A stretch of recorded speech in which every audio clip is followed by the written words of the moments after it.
ഭാഗങ്ങൾ വായിക്കുവാൻ തക്കണം ഞാൻ ആഗ്രഹിക്കുന്നു. ഇയ്യോബിൻ്റെ പുസ്തകം 29-ാം അധ്യായം 4-5 വാക്യം. ഇയ്യോബ് 29-ാം അധ്യായം 4-5 വാക്യം. എൻ്റെ കൂടാരത്തിന് ദൈവത്തിൻ്റെ സഖ്യത ഉണ്ടായിരിക്കുകയും സർവശക്തൻ എന്നോടുകൂടെ വസിക്കുകയും എൻ്റെ മക്കൾ എൻ്റെ ചുറ്റും ഇരിക്കുകയും ചെയ്യുക.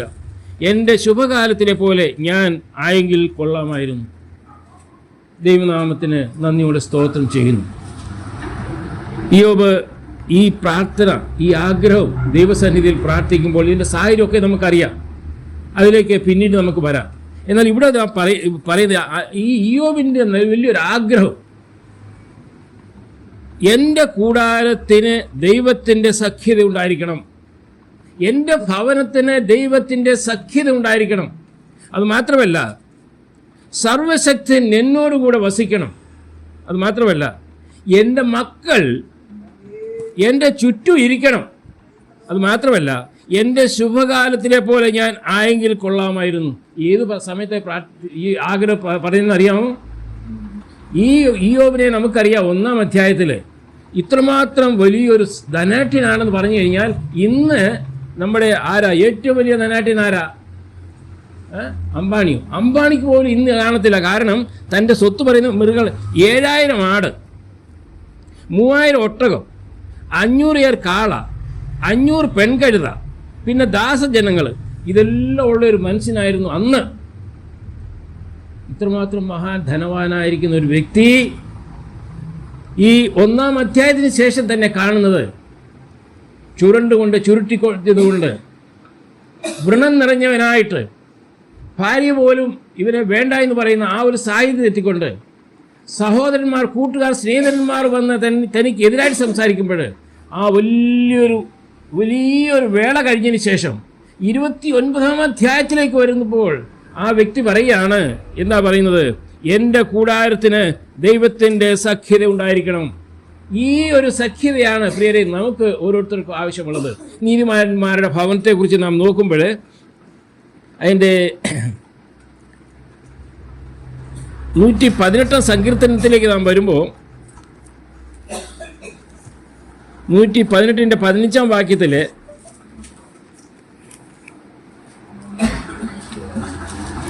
ഉല്ലാസത്തിൻ്റെയും ജയത്തിൻ്റെയും ഘോഷം നീതിമാന്മാരുടെ കൂടാരങ്ങളിലുണ്ട്. യഹോവ വലങ്കൈ വീര്യം പ്രവർത്തിക്കുന്നു. ഒരു കൂടാരം, ആ കൂടാരത്തിൽ എന്തുണ്ടെന്നാ പറയുന്നേ?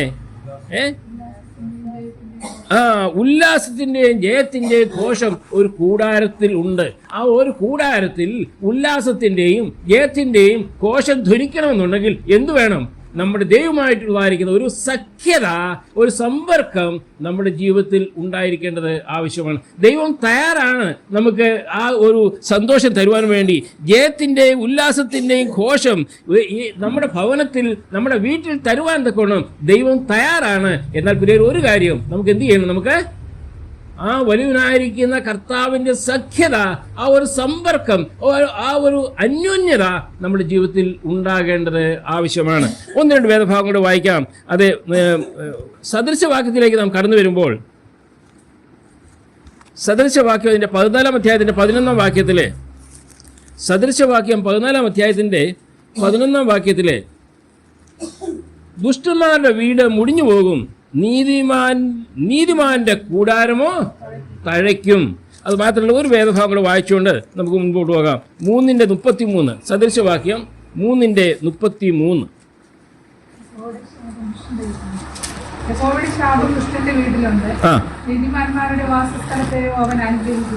നീതിമാന്മാരുടെ വാസസ്ഥലത്തെയോ ദൈവം അനുഗ്രഹിക്കും. നീതിമാന്മാരെ അനുഗ്രഹിക്കുന്ന ദൈവം, നീതിമാന്മാരെ കൂടാരത്തെ അനുഗ്രഹിക്കുന്നതായിരിക്കുന്ന ഒരു ദൈവമാണ് നമ്മുടെ ദൈവം. എന്നാൽ ഇവിടെ ഈ ഇയ്യോബ് പ്രാർത്ഥിക്കുന്നത് എന്താണെന്നറിയാമോ? 29-ാം അധ്യായം കടന്നു വരുമ്പോൾ അതിൻ്റെ 2-ാം വാക്യവും പറയുന്നുണ്ട്, അയ്യോ, പണ്ടത്തെ മാസങ്ങളിലെ പോലെ, ദൈവം എന്നെ കാത്തുപോകുന്ന നാളുകളിലെ പോലെ ഞാൻ ആയെങ്കിൽ കൊള്ളാമായിരുന്നു.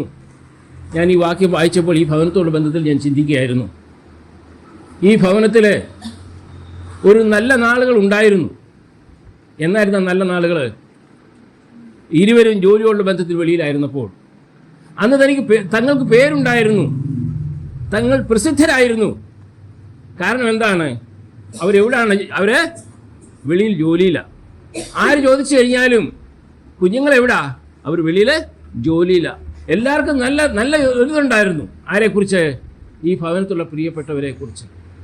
എന്നാൽ ഇവിടെ പറയുന്നത്, ദൈവമേ ഒരു പ്രാർത്ഥന, ദൈവമേ എന്നെ കാത്തുപോകുന്ന നാളുകളിലെ പോലെ, ആ പണ്ടത്തെ നാള് പറയുന്നത്, അയ്യോ പണ്ടത്തെ മാസങ്ങളിലെ പോലെ ഞാൻ ആയെങ്കിൽ കൊള്ളാമായിരുന്നു.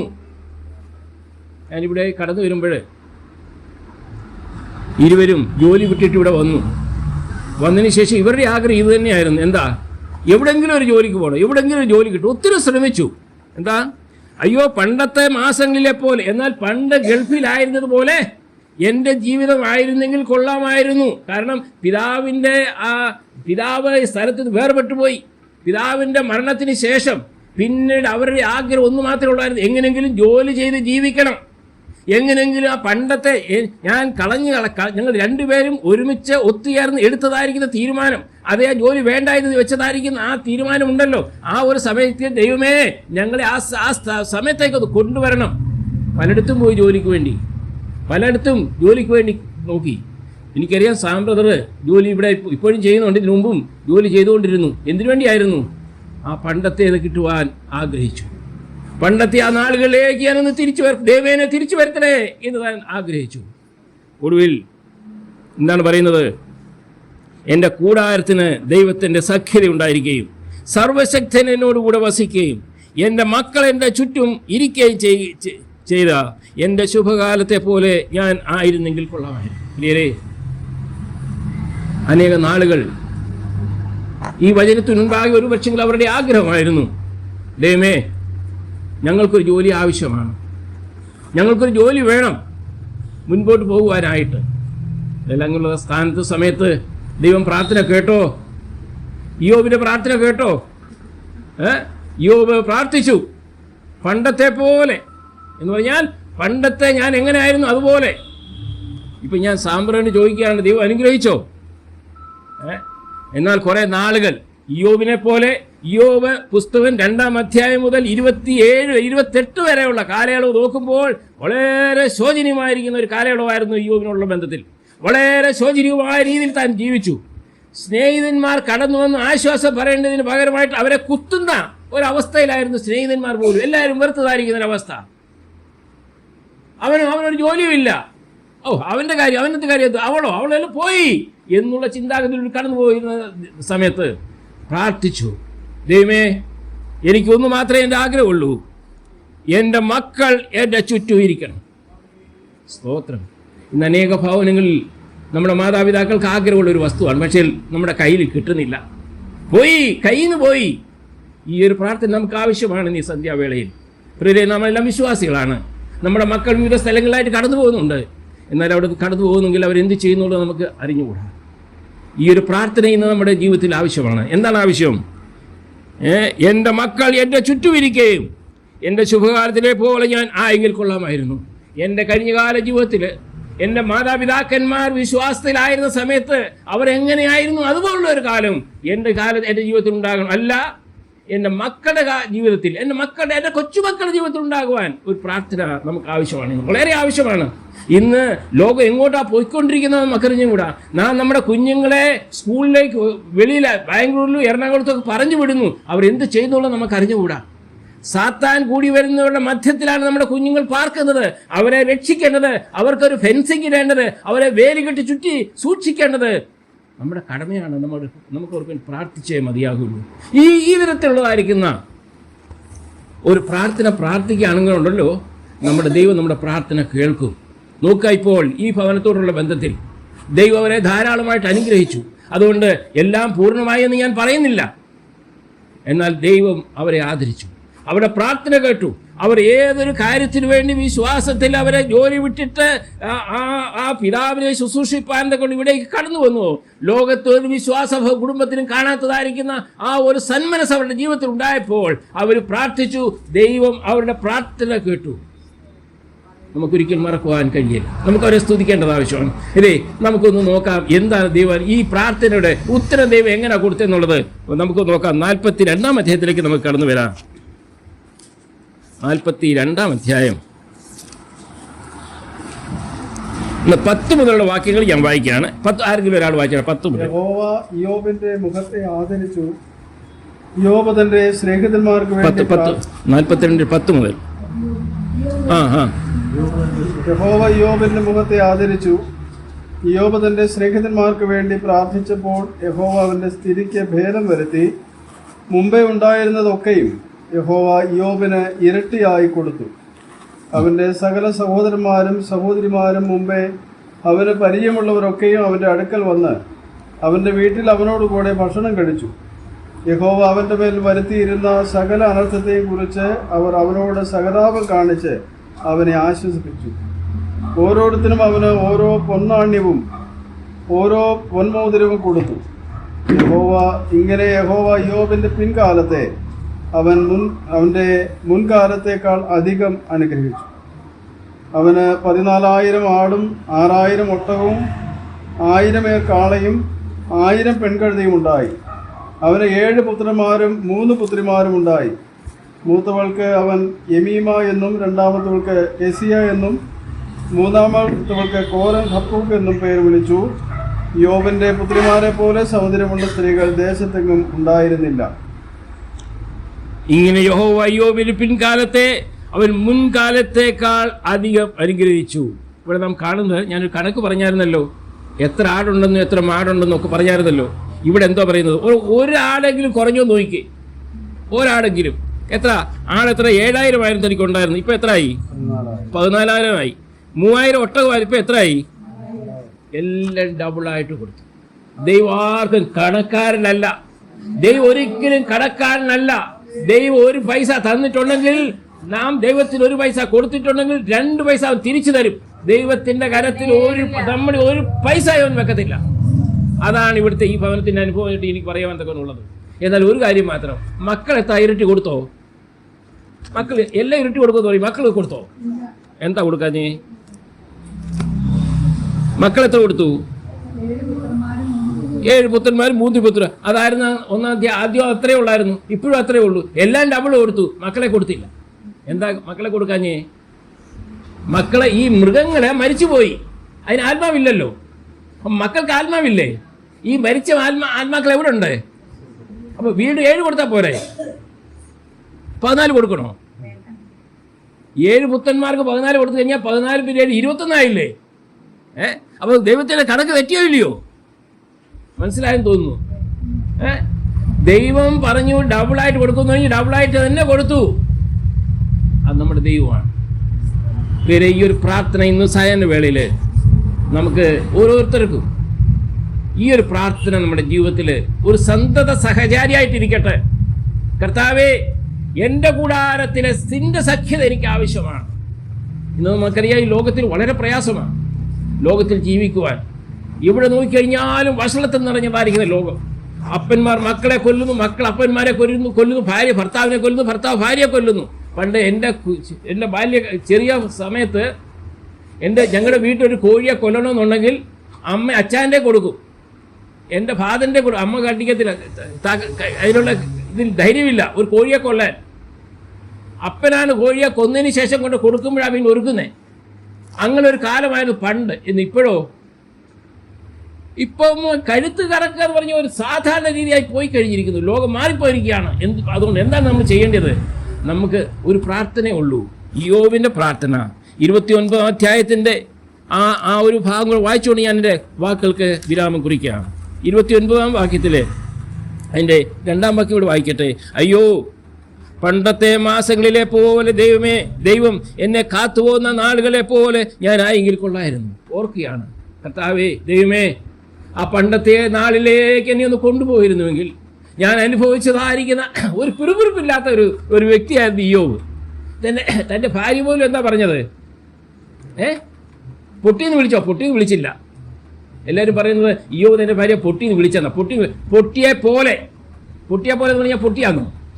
അല്ല, പൊട്ടിയെ പോലെ സംസാരിക്കുന്ന പറഞ്ഞ്. എന്നാലും അല്പം വേദന ഉളവാക്കുന്ന കാര്യമാണ്. ഒരു ഭർത്താവിനെ കുറിച്ച് ഭാര്യ പറഞ്ഞു കഴിഞ്ഞാൽ അല്ലേ, എന്ന് പറഞ്ഞാൽ ആ ഇയ്യോബിന് കൂട്ടായിട്ട് തക്ക തുണയെന്ന് പറഞ്ഞാൽ ആ തുണ പോലും മാറിപ്പോയതായിരിക്കും സമയത്തും വിശ്വാസത്തിൽ നിലനിന്നതായിരിക്കുന്ന ഒരു വ്യക്തിയായിരുന്നു ഇയ്യോബ്. അതുകൊണ്ട് ദൈവം ഇയ്യോബിനെ അനുഗ്രഹിച്ചു. പ്രിയരെ, നമ്മുടെ ജീവിതത്തിൽ ഏതെല്ലാം പ്രശ്നങ്ങളും പ്രയാസങ്ങളും വരട്ടെ, ഏതെല്ലാം ബുദ്ധിമുട്ടുകൾ വരട്ടെ, ഒരുപക്ഷെങ്കിൽ ഇയ്യോബിന്റെ 2-ാം അധ്യായം മുതൽ 28-ാം അധ്യായത്തിലുള്ള കഠിനമായിരിക്കുന്ന ശോധനയിൽ കൂടിയാണോ നാം ഇന്ന് കടന്നു പോകുന്നത്? ഭയപ്പെടേണ്ട. ഒരു 29 അധ്യായം നമുക്കുണ്ട്. ഒരു 1-ാം അധ്യായം ഉണ്ടായെങ്കിൽ ഒരു 2 മുതൽ 28 വരെയുള്ള അധ്യായം കഠിന ശോധനയുടേതായിരിക്കും അധ്യായമാണെങ്കിൽ തീർച്ചയായിട്ടും ഒരു 29-ാം അധ്യായം പ്രിയരെ നമ്മുടെ ഓരോരുത്തരുടെയും ജീവിതത്തിൽ ദൈവം തരും. തീർച്ചയായിട്ടും തരും. അത് ഡബിളായിട്ട് തരും. ദൈവം ഒരിക്കലും ഒരു പൈസ പോലും നമ്മൾ ദൈവത്തിന് കൊടുത്തു കഴിഞ്ഞാൽ എന്റെ പൈസ കർത്താവേ, ഞാൻ ഇന്നലെ ഒരു 5 രൂപ തന്നു നിന്റെ കയ്യിലുണ്ടെന്ന് പറയാൻ അനുവദിക്കത്തില്ല. 5 രൂപ കൊടുത്താൽ 10 രൂപ തിരിച്ചു തരുന്നത് ദൈവമാണ്. അതാണ് ഇവിടെ നാം കാണുന്നത്. ഒരു ആട് പോലും ഒരു ഒട്ടകം പോലും കൂടുതൽ കുറെ ചെയ്തില്ല. പറഞ്ഞതുപോലെ തന്നെ ഡബിളായിട്ട് അങ്ങ് കൊടുത്തു. മക്കളെ മാത്രം അടുത്തേക്ക് കൊടുത്തു. കാരണം മക്കൾ പോയവരിവിടെ ഉണ്ട്, സ്വർഗത്തിലുണ്ട്. കാരണം എന്തുവാ? അതെങ്ങനെ പറയാൻ പറ്റും? 1-ാം അധ്യായത്തിലേക്ക് നമുക്ക് അറിഞ്ഞിട്ട് എന്ന് നിൽക്കുക. 1-ാം അധ്യായത്തിൽ ഈ യോബിന്റെ കാലത്ത്, അതുകൊണ്ട് ആ പണ്ടത്തെ പോലെ പറഞ്ഞു. പണ്ടത്തെ പോലെ പറയാനൊരു കാര്യം അതിൻ്റെ 3-ാം വാക്യത്തിൽ, എന്നാൽ വിരുന്ന നാളുകൾ വട്ടം തികയുമ്പോൾ ഇയ്യോബ് പക്ഷേ എൻ്റെ പുത്രന്മാർ പാപം ചെയ്ത് ദൈവത്തെ ഹൃദയം കൊണ്ട് ത്യജിച്ചു പോയിരിക്കും എന്ന് പറഞ്ഞ് ആളയച്ച് അവരെ വരുത്തി ശുദ്ധീകരിക്കുകയും രാവിലെ എഴുന്നേറ്റ് അവരുടെ സംഖ്യക്കൊത്തവണ്ണം ഹോമയാഗം കഴിക്കുകയും ചെയ്ത നല്ലൊരു കുടുംബം, മാതൃകാപരമായിരിക്കുന്ന ഒരു കുടുംബം. അവർ എൻ്റെ കുഞ്ഞുങ്ങളുടെ ജീവിതത്തിൽ ഒരു പാപവും സംഭവിക്കുവാൻ പാടില്ല, എൻ്റെ കുഞ്ഞുങ്ങൾ പാപം ചെയ്യുവാൻ പാടില്ല, എൻ്റെ കുഞ്ഞുങ്ങൾ മറ്റുള്ള കൂട്ടുകാരുമായിട്ട് വേണ്ടാത്തതിന് പോകുവാൻ പാടില്ല എന്നുള്ളതനുസരിച്ച് ഓരോ രീതിയിലും അവർക്ക് വേണ്ടി ഹോമയാഗം കഴിച്ച് അവരെ ശുദ്ധീകരിച്ച് ഇയ്യോബിന്റെ ഭാര്യ, ഇയ്യോബിന്റെ കുഞ്ഞുങ്ങൾ ഒരു കുടുംബമായിട്ട് ഒരു വീടായിട്ട് മുൻപോട്ട് പോയി. ഇപ്പോൾ പറയുകയാണ്, അതിനുശേഷം ഒരു 2-ാം അധ്യായം മുതൽ 28-ാം തീയതി വരെ കഠിന ശോധനയിലൂടെ കടന്നു പോകേണ്ടതായിട്ട് വന്നു. കഠിനമായ ശോധന, നമുക്കതറിയാവുന്ന കാര്യങ്ങൾ ഇയ്യോബിനെ കുറിച്ച് കഠിനമായ ശോധനയിൽ കൂടി കടന്നു പോകേണ്ടതായിട്ട് വന്നു. എന്നാൽ 29 പറയാണ്, കർത്താവ് ദൈവമേ, എനിക്കൊരു പിറുപിറുപ്പുമില്ല, എനിക്ക് പറയാനില്ല. പണ്ടത്തെ ആ നാളുകളിലേക്ക് എനിക്ക് തിരിച്ചു തരാമോ? ദൈവം അത് കൊടുത്തു. പ്രിയമുള്ളവരെ, ഈ വചനത്തിന് മുൻപാകെ എനിക്ക് പറയുവാൻ കൊണ്ട് ഇത്രയേ ഉള്ളൂ. നമ്മുടെ ജീവിതം നമ്മുടെ ദൈവമായിട്ടുള്ളതായിരിക്കുന്ന ആ ഒരു കൂടാരം, ആ സഖ്യത നമ്മുടെ ജീവിതത്തിൽ ഉണ്ടാകണം. നിന്റെ ഉദ്ദേശമൊന്നും അസാധ്യമല്ലെന്നും ഞാൻ അറിയുന്നു. അറിവ് കൂടാതെ അതിന് 42-ാം വാക്യത്തിൽ വന്ന് 29-ാം വാക്യത്തിൽ, സർവശക്തൻ എന്നോട് കൂടെ വസിക്കുകയും എൻ്റെ കൂടാരത്തിൽ ദൈവത്തിന് സഖ്യത ഉണ്ടായിരിക്കുകയും എൻ്റെ മക്കൾ എൻ്റെ ചുറ്റും ഇരിക്കുകയും ചെയ്ത എൻ്റെ ശുഭകാലത്തിൽ, ഒരു ശുഭകാലത്തിലേ ഞാനായെങ്കിൽ ഒരു ശുഭകാലം ഉണ്ടായിരുന്നു, ആ ശുഭകാലത്തിലേക്ക് പോകുവാൻ അവൻ ആഗ്രഹിച്ചു. അവൻ്റെ ആഗ്രഹം ഒന്ന് മാത്രമേ ഉള്ളായിരുന്നു. ഈ പ്രാർത്ഥന ഉള്ളിൻ്റെ ഉള്ളിൽ നിന്നും കടന്നു വന്നതായിരിക്കും പ്രാർത്ഥന. ആഗ്രഹപ്രകാരം ദൈവ പ്രാർത്ഥന കേട്ടു. ദൈവ പ്രാർത്ഥനയ്ക്ക് ഉത്തരം കൊടുത്തു. 42-ാം അധ്യായത്തിൽ 42-ാം അധ്യായത്തിൽ ആ യോബിൻ്റെ സകല പ്രയാസങ്ങളും മാറ്റി, അവൻ്റെ സകല അനന്തരങ്ങളും മാറ്റി. ആൾക്കാർ കടന്നു വന്ന് ഇതുവരെ അവൻ്റെ ഭവനത്തിൽ കടന്നു വരാത്തതായിരിക്കും കൂട്ടുകാർ പോലും കടന്നു വന്ന് അവരെ ആശ്വസിപ്പിക്കുവാൻ തുടങ്ങി. എത്രയൊരു കാര്യം, എന്തൊരു വലിയ ആശ്വാസം. പേരെ, നമുക്ക് ജീവിതത്തിൽ ഈ വലിയൊരായിരിക്കും ദൈവത്തിൻ്റെ സഖ്യത ലഭിച്ചുകൊണ്ട് നമ്മുടെ കൂടാരത്തിന് ചുറ്റും വേലി കെട്ടിയിട്ടുണ്ട്. ആ വേലിയിൽ നമുക്ക് ആയിക്കൊണ്ട് ദൈവനാമം മഹത്വപ്പെടുത്തിക്കൊണ്ട് ജീവിക്കാം. പ്രത്യേകിച്ച് ഈ ഭവനത്തോടുള്ള ബന്ധത്തിൽ ഞാൻ പറഞ്ഞതുപോലെ തന്നെ വലിയ പരിശോധന കൂടി കടന്നു പോയിട്ടുണ്ട്. എങ്കിൽ തന്നെയും ദൈവം അവരെ ആദരിച്ചു. ജോയി സഹോദരിക്കും ഇസ്രയേലിൽ കടന്നു പോകേണ്ടതായിട്ട് പോയി. അതുകൊണ്ട് അതിൻ്റേതായിരിക്കുന്ന ആ ഒരു മാനസികമായിരിക്കുന്ന ആ പിരിമുറുക്കമൊക്കെ മാറി ദൈവം അവരെ ഇത്രത്തോളം അനുഗ്രഹിച്ചു, സഹായിച്ചു. ഇങ്ങനെ നമുക്ക് കൂടി വരുമ്പോൾ ഒരു വാക്ക് ആവശ്യത്തോർത്ത് നമുക്ക് ദൈവത്തെ സ്തുതിക്കാം, ദൈവത്തെ മഹത്വപ്പെടുത്താം. ഇനി നമുക്ക് ഇത്രയേ ഉള്ളൂ. ഈ പ്രാർത്ഥനയുടെ ഈ ആഗ്രഹം തീരുന്നില്ല. എൻ്റെ മക്കൾ എൻ്റെ കൂടാരത്തിന് ചുറ്റും ഉണ്ടായിരിക്കണം. എൻ്റെ മക്കൾ എൻ്റെ ഭവനത്തിലായിരിക്കണം. എൻ്റെ ഭവനത്തിൽ എൻ്റെ മക്കളായിരിക്കുകയും എൻ്റെ ഭാര്യ എന്നോട് കൂടെ ആയിരിക്കുകയും എൻ്റെ കൂട്ടുകാരൻ എൻ്റെ വീട്ടുകാരനോട് കൂടി ആയിരിക്കുകയും ആ വലിയവനായിരിക്കുന്ന കർത്താവിൻ്റെ സഖ്യത അനുഭവിച്ചുകൊണ്ട് ജീവിപ്പാൻ ദൈവം സഹായിക്കട്ടെ. ദൈവനാമം നമുക്ക് മഹത്വപ്പെടുവാനാകട്ടെ. കർത്താവിന്റെ പരിശുദ്ധ നാമം വാഴ്ത്തപ്പെടുമാറാകട്ടെ. യോബിനെ കുറിച്ച്